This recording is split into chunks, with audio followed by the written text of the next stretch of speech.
Hello, everyone. Welcome back to Plotlines. I'm your host, Connor, and today I have the great pleasure of having a bunch of guests on, all very great speakers, ones who are at the Coalition for Canceled Priests event with me today. I have Eric Sammons back on the show, Kennedy Hall, first time on Plotlines. If you don't know the Kennedy Report, you must be living under a Catholic, I don't know, like in a bomb shelter, maybe, do you think?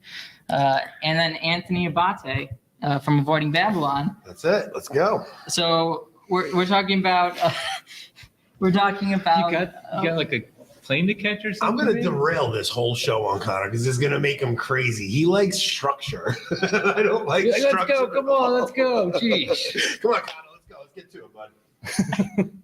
We're talking about, do we live in a world of cowards? You know, Kennedy's talked about this a lot, about the importance of masculinity and the collapse of masculinity and how we can build that back up. But is by the collapse of masculinity, does that also produce cowards? Kennedy, what do you think? Yes, of course. Yeah, men don't act like men, and then everything runs amok. It's very simple, in my opinion. Do you think that's also affected, made more women cowards as well? No, I think it's emboldened women to basically become rash feminists because nature abhors a vacuum. So I would say, you know, we've seen more women sort of, try to step in the role, and it's very common that they become tyrannical. And this is, the psychologist Jordan Peterson talks about this frequently, where in communities where there's no fathers, the women necessarily resort to being abusive and tyrannical because they naturally can't control or lead their families themselves because that's not how it was made. So in order to exert their authority, which they don't necessarily present in the same way, the way that we're created, they have to resort to a lot of corporal punishment and emotional abuse, which is seen very often in communities where there are no dads. So I think the cowardice of men sort of puts women in a situation where they have to be sort of their own version of a man, but women are terrible men and men are terrible women. And I think that sort of sums it up. Yeah. You also get the sad situations where you have a couple where the man is not doing his job, he's being a coward, and the woman wants him to. And you get to see this in Catholic families, especially if the wife, for example, converts at some point and she wants the husband to lead, but she ends up having to take on a lot of those tasks of the husband or the father. And like you said, they're not really. No, I liked it better with Nobody the mic heard off. a word Eric said. That's amazing. I liked it better with the mic off. Shut Anthony's mic off. I sound much better. Yeah, you didn't even get a mic, Anthony. I mean, that's where I you might rank, leave the dude. show in 5 minutes. You guys. Sorry about that. I hope some people heard What I Eric said said. was See literally if they- life-changing. And so if you missed it, your life is over. So sorry, man. I got nothing else to We say. just did a conference where everybody in the hall was wishing my mic was turned off, and poor Eric gets his mic turned off instead. That's okay. It's all good. Wait, why were people? Because he was talking. I bombed at the conference. It was Anthony did a good job. He He's false humility. He's looking for praise. I mean, It was really good. Just shut up, Anthony. it takes not being a coward to go up on stage and give a speech. I'm gonna tell you. So, going up on stage, like I've always had a fear of public speaking. Like, so I read the reading at my cousin's wedding a few years back, and I got up and my voice just started shit. Like I just had this fear come over me. So this whole time waiting to go on, like the anticipation of it was bad. Like, so Eric was on before me. He went on before me, and the whole time he's talking, I'm sweating. I'm like, oh my gosh, man, I hope when I get up there, my voice doesn't crack. Like, that's all I was worried about, is because I'm like, I have everything written as long as I could read it, but as long as my voice doesn't crack. So, but after going on for like 2 minutes and conquering that initial thing, like I felt a little comfortable. But that's really how you're supposed to conquer a fear, right? Like, so if you're afraid of heights, you're supposed to go and tackle a high place. And if you're afraid of flying, you're supposed to jump on a plane and stuff. So I had a fear of public speaking. I jumped in there tonight. good job. That's a example of not being a coward. So thank you for doing that. I spoke. Eric, were you there listening? Because unfortunately, I was not able to Yes, listen. I heard Anthony's talk. How would you rate it? Don't put him on the spot in front of me. Well, on a scale of 1 to 10, he doesn't quite make the scale. But no, I'm just kidding. He did. It was excellent. It was actually very good, because it was genuine. I mean, the thing people think about public speaking is they don't understand that when you don't want to be somebody you're not. Mhm. You just are yourself. And Anthony was himself up there, and that's what we're looking for. Like sometimes they get nervous because they're like, I have to say this, I have to be like this speaker or that speaker. So I'm like, no, just be yourself, and you do fine. And you actually had some things in there I never heard before, so it was great. Yeah, it was good stuff. Yeah. Yeah, Father Lava wanted me to wear a suit, and I was dreading it. Is that all like a day. Long Island suit you got on? Like I was dreading it. I don't like wearing. So if I go to a wedding, I'm like, the second I get there, I take the jacket off, I take the tie off. Like I'll wear it for that initial thing. So we have dinner, I have to wear a suit for that. But all day I'm dreading wearing a suit. And when I saw Doug Barry get up there with jeans and a t-shirt, I was like, oh, I'm not wearing a suit. What are you though? Like you 12 or something? I mean, don't listen to me. adult men can wear I suits. feel like so uncomfortable in a suit. I don't know. I don't like it. It's just not for me. Well, it's interesting the way we're set up here. It's the most dressed up to the least dressed up. It's That's true. I don't know. He and I are about the same. We went and I got Three-piece. our Well, three-piece that looking three-piece good. suit is nice. well, you guys are. Yeah. Three-piece suit is nice. If I'm gonna wear one, I like the vest because it covers my fat gut. So if I take the jacket off, I still have the vest on to suck everything. It's like wearing a corset. Yeah, I like the tie though. There, I went. Thank with you. Austrian Empire tie. I have been amazed at Ah. how the women fawn over Kennedy. Like some of the older ladies fawn over Kennedy. They're like, oh, Kennedy. Oh, they get so excited to talk to him. Yeah, well, I remind them of their grandson. I think so. Okay. But one of the chief examples of sort of cowardice in the world are lead politicians.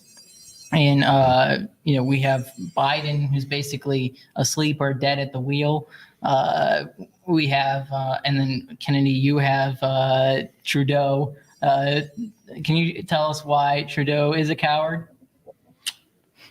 Oh man, Trudeau is one of the most evil men who's ever. You know what? I can't even call him a coward. That's what I was gonna say. I don't know if Oh, that's I can't He's call him not a coward? No, he. Listen, it depends on the day of the week. Some days I think Trudeau is a bumbling moron. The next day I think he might be a maniacal genius. Just little inside baseball in Canadian politics. They call him like the Teflon Don, in Canada now. There are scandals that he has gone through. We're not talking just like, the blackface thing. Not just that. That's nothing. Like that's just okay. The guy was an idiot that's once, what I mean. and who cares? But what really is crazy about Trudeau is he breaks laws like all the time. I mean, it's Hunter Biden type stuff without the crack, and that we know of. And they're like recently, he's under this. There's a scandal where literally there are Chinese police stations in Canada. They're actually owned by the CCP, spying on Canadians. It's a real thing. And Trudeau knew about this, whatever. And he appoints for the special investigation one of his dad's old friends who he used to go skiing with, who is on the Trudeau Foundation in the Parliament. Like it's beyond. It's he's actually in some ways kind of impressive.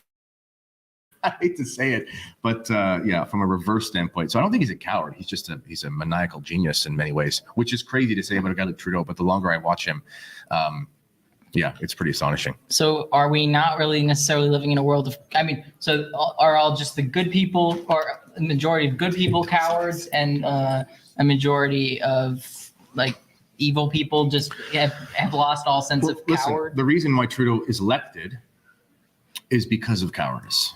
Correct. Also just because of stupidity, he's 50 years old now. He was elected when he was 41, 42. He had that cutesy kind of a boy band model look thing going on. People liked his hair, whatever. He was always sort of the golden child of his dad was prime minister for 20 years, roughly.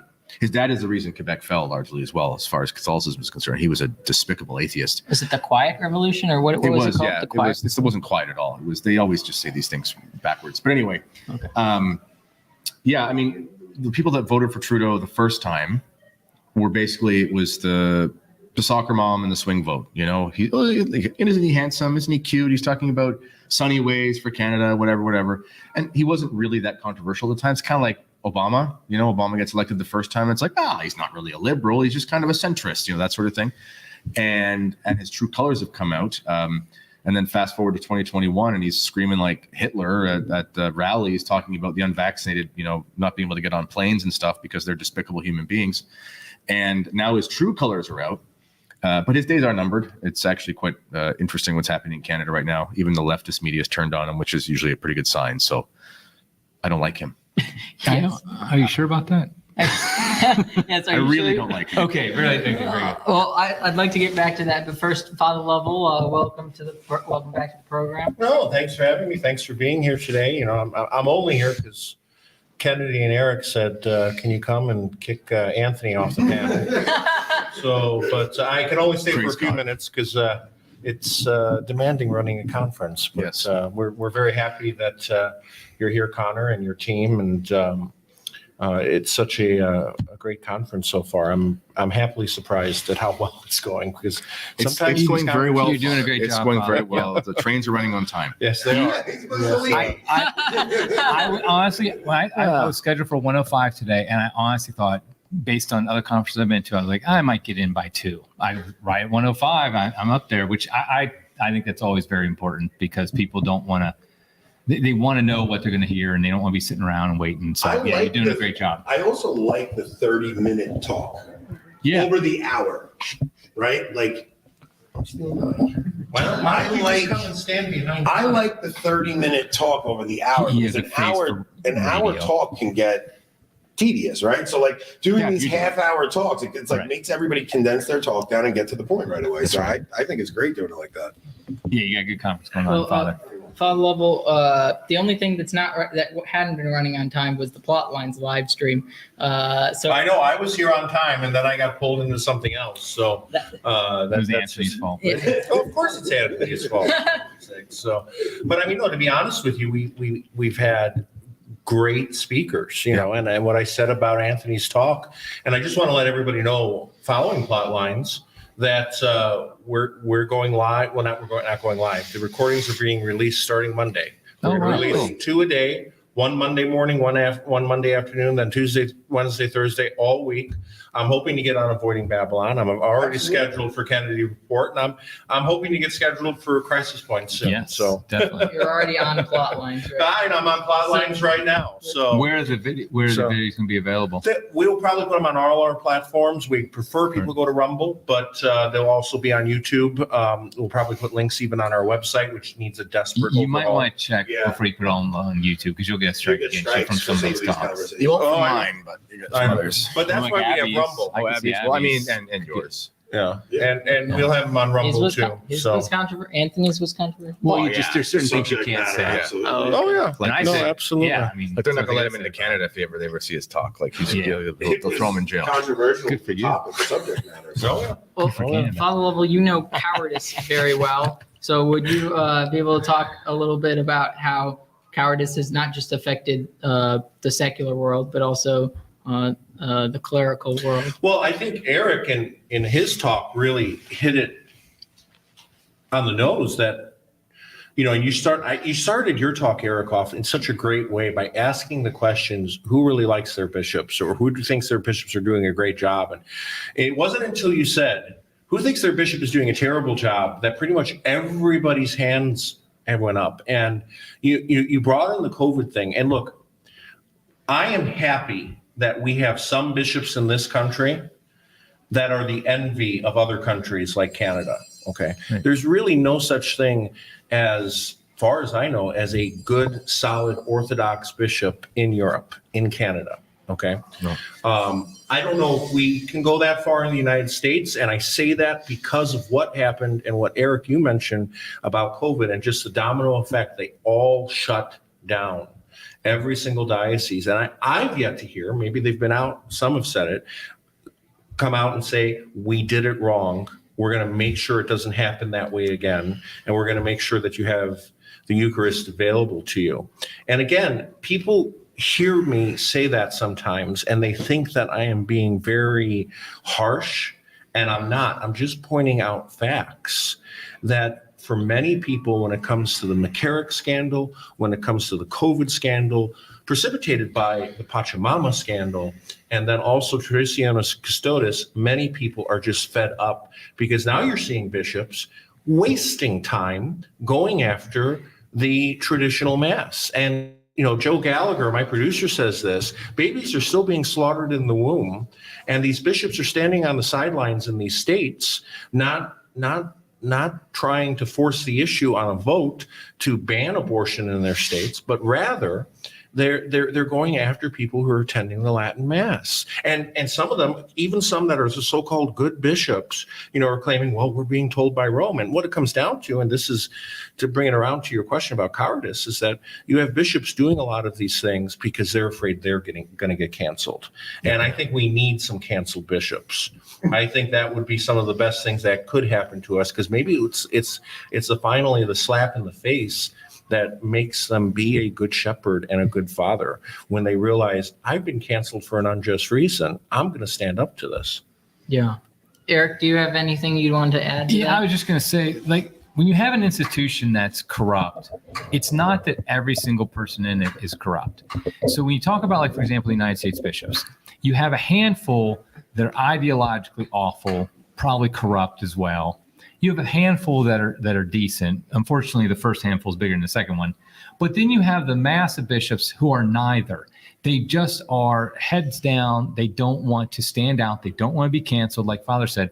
And so what happens is that the corrupt, the heretical, the terrible bishops, they can do whatever they want. They can control the agenda because the mass of the bishops just allow it to happen. And so that's where the cowardice comes in, because the ideologues on both sides, the good ones and bad ones, they're not cowards. It's everybody in the middle that are the cowards. Because if, for example, you had most of the bishops, if something like a Bishop Stowe of Lexington, who's a particularly horrific bishop, if you had bishops calling him out and saying he's wrong by name, that's the only way you can stop that. But what happens is he says these horrible things that the other bishops, let me tell you, they also think they're horrible. They don't agree with Bishop, not some of them do, of course, but a lot of the bishops, they actually think somebody like that, Bishop Stowe or Cardinal Supich, whoever, they think they're bad. They don't like them, but they don't have the courage to say, okay, it's like it's like in the Senate, they say, it's like this fraternity where you can't speak directly against the other people because you're all part of this club. And that's what happens with the bishops, is they feel like they can't speak out. And that is the one thing about Bishop Strickland that I appreciate the most, is he's willing to call out when a bishop says something wrong. He will call him out explicitly, say this bishop is wrong. And that's what we need more of. We need actually more infighting among the bishops because we don't have enough, and so it allows the bad ones, the Cardinal McElroys, people like that, to just do to be influential and continue to do what they're doing. Well, I can't remember the bishop. I don't think it was Strickland, came out against Bishop Cardinal McElroy, even quoted him. Didn't say his name, but quoted what he said. Yeah. And then I know which one you're talking. And then when he was criticized for going after McElroy, he said, I didn't mean him. Yeah. It might have been Proprocki. I don't want to attribute it to Proprocki if it wasn't. But it was stuff like that. It was just like, did they get to him? And again, right. I don't mean to sound like a conspiracy theorist, but it was. And again, if it was Bishop Proprocki, what you said was very, very good. Right. Don't back down from it. And I also think that shows that we really need to show our support when the bishops do stand up like that. They know, listen, the lay people are with you. And so, for example, Kennedy had an article at Crisis. Was that last week? Was it about Bishop Strickland? Yes, last week. Yeah, last week about Bishop Strickland, which was great because it was basically thank you, Bishop Strickland. And it was like, we need to, when they do stand, the rare times they do stand up, we need to make sure they know we really appreciate this is what we're begging for, because like you said, it was weird because Proprocki literally quoted McElroy and then he later said, that's not what I was talking about. It's like, come on, you had the good first instinct. I'm assuming he's a good man, an Orthodox man. In fact, he's done some great things. But it's like you got to be willing to risk being canceled, like you said. Also, the bar is so low. Like it's, there was during the lockdowns that were forever in Canada, there were the churches had it the worst out of all the institutions, of course. Churches and restaurants, basically. And the Cardinal Collins of Toronto, he's no longer the Bishop of Toronto. I believe he retired. But at one point, Toronto had been under the longest lockdown because it was all based on cases per 100,000, et cetera. It's obviously we all know it's stupid, but in the world of stupid, the rules were even more stupid than they had to be. And it was like, the most populated place, clearly densely populated, is going to have more people in the hospital, whatever. Anyway, point is, Toronto was never at that threshold where they could have open churches with 30%. So at one point, Cardinal Collins was so courageous because he petitioned and did a public thing that we should at least have 15%, because it was like they had these cathedrals in Toronto where you could fit 2,000 people and you can only have 10 people at a time. It was just silly. And he got 15%. But his reasoning was, we have everyone who's got hand sanitizer. We've got all these things. We've got all the tape up. We've got all the things. We can have 150 people and be under 15% in a 1,000 person cathedral, whatever. And everyone cheered him on, like, oh, he finally stood up to the government. No, he didn't. He didn't stand up to the government at all. He stood up so you could have 150 people in a church that seats 1,000. But he was literally the only bishop in all of Canada, and I think there's like 41 bishops or however many bishops there are, who even petitioned for anything. And he is seen in Canada in the last 30 years as the most conservative Orthodox bishop. And all he asked for was for 100 people to go into a cathedral of 1,000 and sit with masks on, 3 pews apart, and use hand sanitizer. That's how low the bar is. If I can follow up on that just real quickly, Kennedy, and then I have to go. We have the priest question and answer that's coming. Anthony can take my seat. But, I just want to say, but look at even in California where, Archbishop Corleone, yes, he was out there praying in front of Saint Junipero Serra's statue. He was positioning, but it took a Society of Pius X priest, I think outside of Los Angeles, to force the issue and force Newsom to open up the churches. And in Illinois, we actually have a very good, what's called the Illinois Ecclesiastical Abstention Doctrine. It took Protestant pastors who forced J.B. Pritzker, who's just as bad as Newsom. He's wicked. In May of 2020, so only 2 months after the lockdowns, to say that it is only optional in houses of worship. Yeah. But none of the bishops of Illinois did that. It took Protestant pastors. Yeah. So, ladies and gentlemen, I'm sorry I have to get back to the conference. Connor, thank you so much for inviting me. So, Thank you. Connor, I've got to run as well. I've got to start writing on some stuff. But thank you. Well, can we? Can I follow up with Eric on one point? Yeah, sure. That'd be great. And then we'll wrap it up. And sounds good. Get Anthony back in here. So you mentioned that bishops bishops not criticizing each other because of fraternal reasons, because of fraternity, they feel obligated not to contradict each other or not to debate. It just reminds me of a scene from Man for All Seasons, the great movie about St. Thomas More, which his feast day was either recently or is coming up next week. Well, in the new Novus Ordo, it was yesterday. It was in the Latin Mass. Right. I think it's probably next week. Something like that. What's this Novus Ordo? What are you talking about? Anyways, but it's just interesting. One of the scenes is Thomas More goes up to the Duke of Norfolk and says, if I basically for fellowship, will you, or Norfolk says, will you accept the act of succession for fellowship? And he said, when I'm, if I'm burning in hell, will you join me for fellowship? Right. So that's the attitude of the bishops. Does that sum up kind of, or is that? Yeah, that's exactly right. Because essentially what's happening is they're forgetting the supernatural divine mandate they have. And they look at too much like a club, like a human institution where we want to circle the wagons. We want to support each other. And obviously they should support each other on good things, but they're unwilling to speak out when some of them are doing so bad. And of course, we have to be honest. A lot of that comes from the fact that they know if they speak out, they won't get backed up by Rome. And so if McElroy says something awful and they go against him, the Vatican's going to side with McElroy. Yeah. But at the same time, it's like, that's the whole point of courage.